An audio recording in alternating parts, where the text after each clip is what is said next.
The night my sister ruined our family legacy.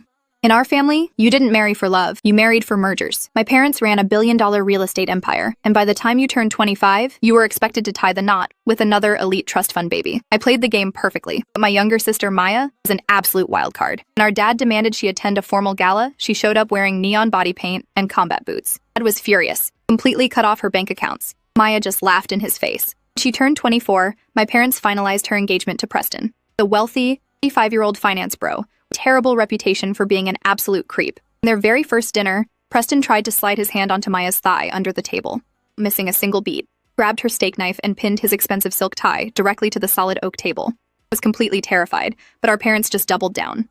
She was walking down that aisle no matter what. Before the massive rehearsal dinner, I sneaked into Maya's room, her a duffel bag with $50,000 in cash, and begged her to just run away. "The bag back to me," she whispered, flashing this absolutely maniacal grin. "I've a better plan." 300 high society guests gathered in our grand ballroom. Stood up to make a toast. Maya jumped onto the head table and grabbed the microphone. "Spineless loser," she announced, her voice echoing through the dead silent room.